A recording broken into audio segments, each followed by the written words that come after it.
байгаа байна. Өнөөдрийн бичлэгээ бүгдээ юу их вэ гэхлээр цүнхэн дэх уучлаарай. Юмаа танилцуулах байгаа. Сая хийхэрсэн бол уучлаарай. За тэгээ ойрд бичлэгийг бүр амар утсан байна. За тэр хавардхан шиг цүнхэн дэх юмаа танилцуулъя.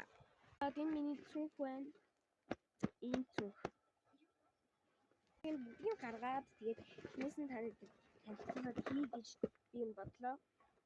Oh my god. Юу гэж. За хинийх нь миний пенал. Энэ үсэн пенал агаад. Скрин энд нь хандаага. Энд нь болохоор би бал мал байгаа. Энэ болохоор миний дууссан дэвтэр байна. Тэгээд энэ болохоор миний энэ үйлдвэртэй бодлого боддог дэвтэр байна. Энэ миний тестийн ном байна. Маск байна. Энэ зүгээр нэг шинэ балгалсан дэвтэр байна. Энэ миний монгол хэлний дэвтэр байна. Ерөнхийдөө ингэж бичдэг. Хандлагатай гэсэн яах вэ? Нэг монгол хэлний дэвтэр байна.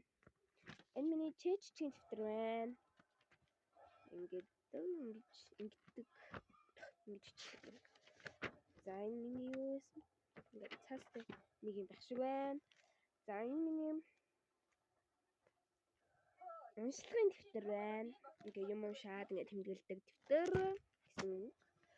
За энэ болохоор ингээд багш ингээ гэрийн даалгавар ингээ машсан ингээд тэмдэглэдэг юм байна. Танаатай харагдахгүй байна. За яг би хурдан танилцуулмаар байна. За тэгээд үлдсэн нь ингээ миний номнууд байгаа. Та хэд байдаг номнууд 5 дахь ингээ байдаг бүх номнууд. Энэ болохоор чөлөөт дэвтэр байна. Багшаар гэсэн. Тэгээд энэ захим даалгаврын нэг юм байна. Тэрийг энэ болохоор англи хэлний нэг цаас байна. Марталмаар байна. Догтлоод байна. Энэ миний норог байна. Энэ миний хятад хэлний бичиг баха тий. Энэ хэлний тэг харуулаад яах вэ? Энэ болохоор номын тэмдэглэл байна. Яг номын тэмдэглэл яаж бичдэг? Тэмдэглэл байгаа. Ингээд гадруулж мадруулаа балаацсан юм. Хөөхний тэмдэглэл бичин байна. Бичин гэж за мэдгүй ямар ч шинэ нэг юм байна. Энэ хамснаа заяа. За ингээ хоёр бодлогоны юу байна. За тэгээ ойлгож уншиг байна. Мэдээж байх хэрэгтэй. Миний аяг байна. Тэгээд миний одоо цүнх хоосон байгаа. Тэгээд юм байна. Тэгээд өнөөдөртөө ингээ болчихъя заяа. Тэгээд маргааштай бол хэдүүлээ. Тэгээд маргааштай ч гэж тий. Тэгээд тэгж жагаад ёо. Тэгээд би цүнхэн дэх юм танилцуулсан заяа. Одоохон байж. За тэгээд баяртай. Сайн гоё ялаа. Тэгээд цүнхэн дэх юм нэг юм хуулаа. Баяртай.